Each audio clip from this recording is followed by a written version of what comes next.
सावन का पवित्र महीना है और भगवान महादेव के लिए भक्तों का एक जन सैलाब दिखाई देता है जो प्रभु को जल चढ़ाना चाहते हैं। लंबी लंबी दूरी तय करते हैं, अपने कंधे पर कांवड़ लेकर भगवान महादेव का, भगवान शिव का जलाभिषेक करते हैं। लेकिन तमाम लोग इस कांवड़ यात्रा पर, खासकर ओवैसी की पार्टी AIMIM इस पर सवाल खड़े करती है। कुछ लोग तल्ख टिप्पणियां करते हैं और नमाज और कांवड़ यात्रा की तुलना भी करते हैं। हम आज की चौपाल में बातचीत करेंगे लोगों से कि आखिर जो सामान्य जनता है, जो लोग हैं, वो क्या सोचते हैं, कांवड़ यात्रा को कैसे देखते हैं। सबसे पहले हम आपके पास आते हैं। सर, क्या नाम है आपका? मेरा नाम आदम सुल्तान है और प्रोफेशनली मैं एक एडवोकेट हूँ और सिविल कोर्ट केसरबाग में प्रैक्टिस करता हूँ। आप बताएं, आपको क्या लगता है कि जो AIMIM कांवड़ की तुलना नमाज से या सड़क पर नमाज पढ़ने से कर रही है, उसको आप लोग कैसे देखते हैं? देखिए, पहले तो ये एक धर्म से जुड़ा हुआ मुद्दा है और भारत का संविधान हमें धार्मिक स्वतंत्रता का अधिकार देता है, लेकिन वो स्वतंत्रता कहीं ना कहीं कुछ चीज़ों से रिस्ट्रिक्शन भी उस पर लगाए जा सकते हैं, चाहे पब्लिक ऑर्डर हो, चाहे हेल्थ हो, चाहे मॉरलिटी हो या अदर कोई मूलभूत अधिकार हो जो ब्रीच हो रहा हो, तो हम उस पर रोक लगाते हैं। लेकिन किसी धर्म के किसी चीज़ों को दूसरी चीज़ों से कंपेयर करना कहीं ना कहीं गलत है। आप और AIMIM की इस बात को गलत मानते हैं? मैं किसी पार्टी की बात नहीं कर रहा, इस बारे में कोई भी कहता है तो मैं उसको गलत मानता हूँ। सिर्फ AIM पार्टी की बात नहीं करूंगा। यहाँ पर बात धर्म से जुड़ा हुआ है, तो चाहे वो कांवड़ यात्रा हो या नमाज हो, अगर वो किसी भी तरह से मोरलिटी, हेल्थ और पब्लिक ऑर्डर के खिलाफ नहीं है तो उसको आप अपना प्रोसीड करिए। यदि आपको लगता है वो कहीं ना कहीं धर्म के प्रतिकूल प्रभाव डाल रही है तो उस पर रोक लगाना चाहिए, चाहे वो सरकार को रोक लगाना चाहिए, चाहे हमारे न्यायपालिका को। चलिए, देखिए, बहुत आप अधिवक्ता हैं और आपने बड़ी टू द पॉइंट बात कही। हम आपके पास आ जाते हैं। सर, क्या नाम हुआ आपका? मेरा नाम पंकज नेगी है। पंकज जी, आपको क्या लगता है कि एक सामान्य नागरिक होने के नाते आपको क्या लगता है जिस तरह से बयानबाजियां शुरू हो गई हैं उसको आप कैसे देखते हैं? क्या लगता है इसका इम्पैक्ट, क्या चुनावों को लेकर के इस तरह की बात हवाबाजी की जा रही है या तुलना की जा रही है?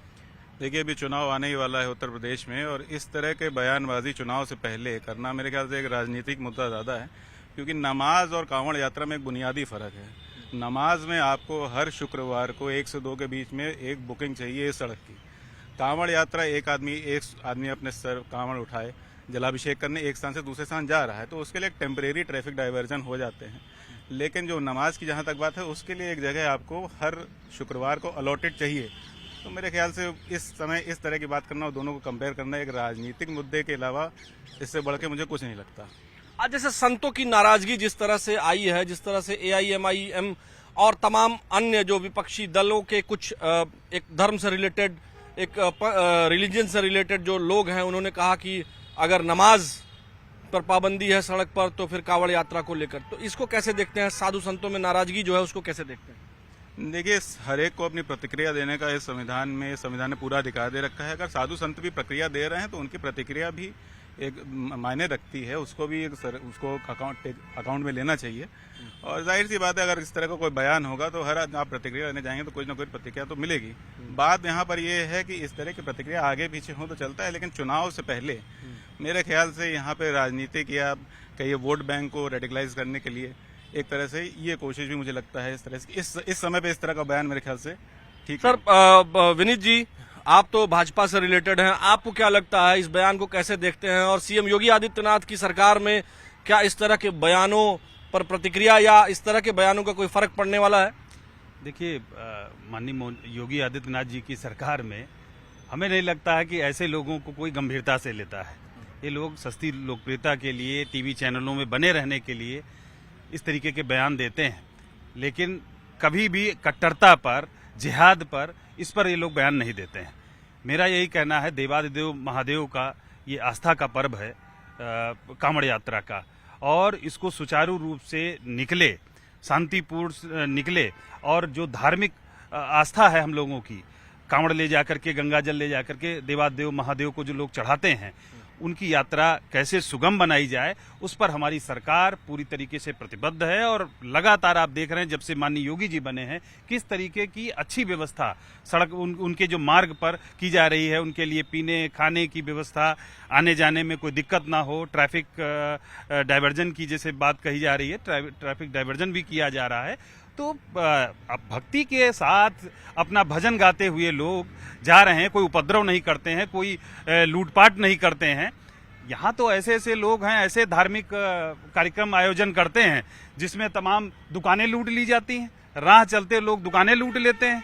तो ऐसे आयोजनों पर प्रतिबंध है, ना कि धार्मिक आयोजन पर। और हमें लगता है कि ये हजारों वर्षों से जो यात्रा चली आ रही है, कांवड़ यात्रा, उसको जो पाप उन्होंने किया था, समाजवादी पार्टी की सरकार में किया था, अखिलेश यादव और मुलायम सिंह की सरकार में, उसको रोकने का काम किया गया था। वही काम ओवैसी इस तरीके के अनर्गल बयान दे करके वो अपना लाइमलाइट में रहना चाहते हैं, लेकिन उनकी सुनता कौन है? और उनको अपनी हैसियत में रहना चाहिए।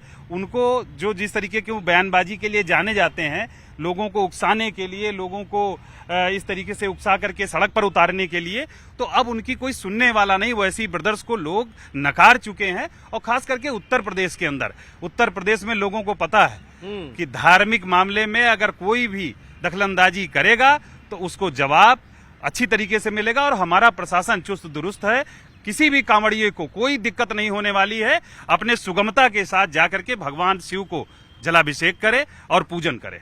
देखिए, ये भाजपा के नेता हैं।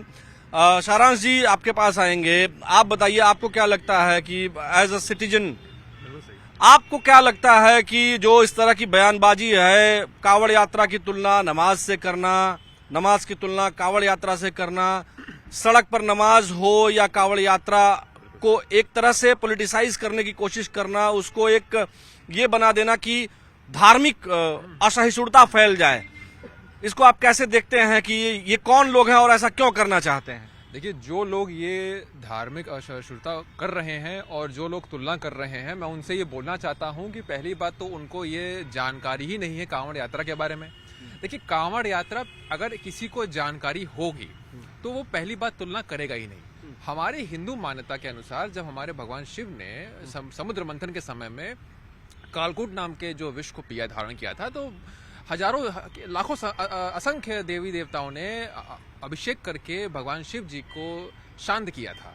इसी परंपरा को आज सिर्फ और सिर्फ कांवड़ यात्रा के माध्यम से ही हमने जीवित रखा है। पहला बात, अगर कोई कांवड़िया 400-500 किलोमीटर दूर से जल लेके अपने कंधे पे रख के जाता है तो उसके कुछ नियम होते हैं। जैसे नियम कि पहले बात वो ब्रह्मचर्य का पालन करेगा, दूसरा वो सात्विक रहेगा। ये सब नियमों का पालन करना पड़ता है कांवड़ यात्रा करने के लिए।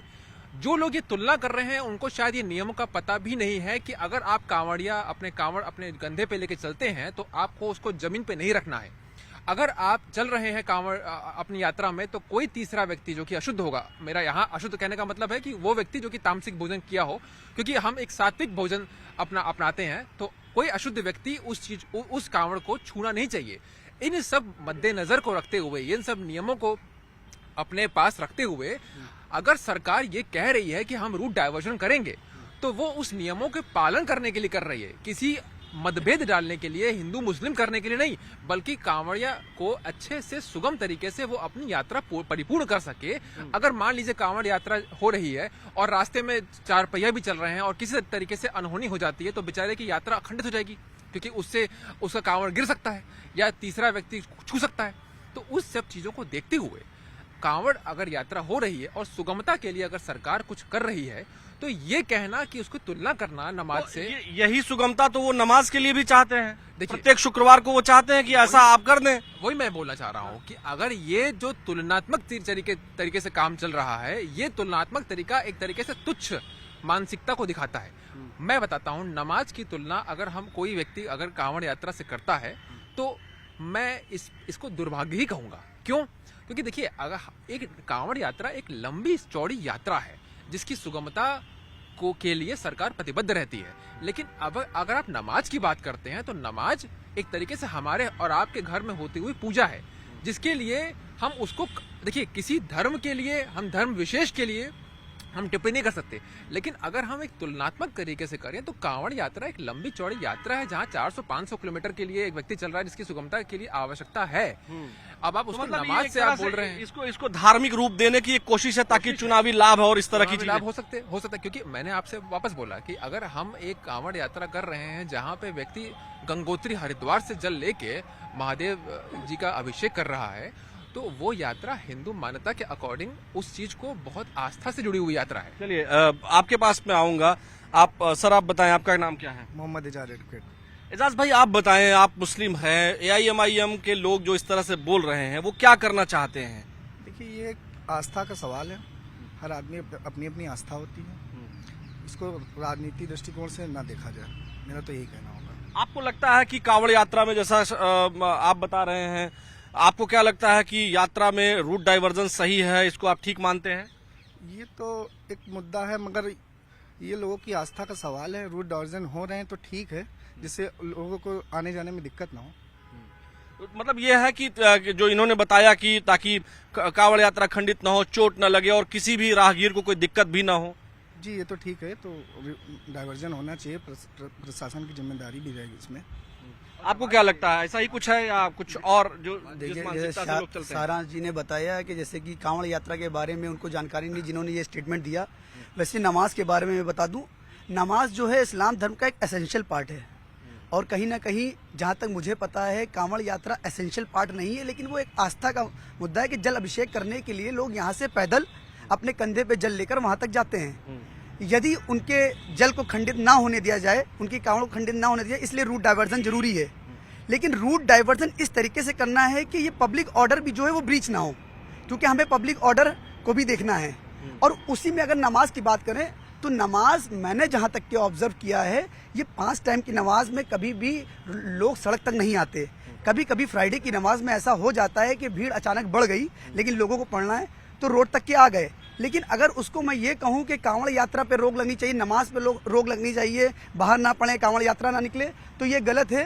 क्योंकि धार्मिक स्वतंत्रता के साथ साथ हमें ये भी देखना है कि हमारा जो यहाँ का कह सकते हैं कि हम लोग सर्वधर्म वाले हैं, हम लोग सभी धर्म की इज्जत करते हैं, सभी का सम्मान करते हैं। तो जितना ही रूट डाइवर्जन पे सरकार ध्यान दे रही है, उतना ही नमाज को सही तरीके से होने में ध्यान लगाए, तो ये मुद्दा उठेगा नहीं, क्योंकि देश में और भी मुद्दे हैं जिस पे हम लोग बात कर सकते हैं। यहाँ पे बस मैं एक चीज जोड़ूंगा, जैसे मैं भाई ने बोला, बड़ी अच्छी बात बोली। देखिए, जब जैसे उन्होंने इसेंशियल पार्ट की बोली, देखिए कांवड़ यात्रा भी एक तरीके से इसेंशियल पार्ट है, नमाज भी इसेंशियल पार्ट है, मैं मान रहा हूँ, कांवड़ यात्रा भी इसेंशियल पार्ट है। दूसरी बात कि जब मुहर्रम का जुलूस निकलता है तो भी प्रशासन का चाक चौबंद व्यवस्था होती है। उसी तरीके से जब नमाज भी होता है, मैं ये बात मानता हूँ कि ईद के समय में नमाज होती है, जहाँ पे सड़क में आधे तक लोग सड़क पे आके नमाज पढ़ते हैं, और उस केस में मैंने भी देखा है कि मैंने स्वयं अपनी गाड़ी को किनारे से निकाला है।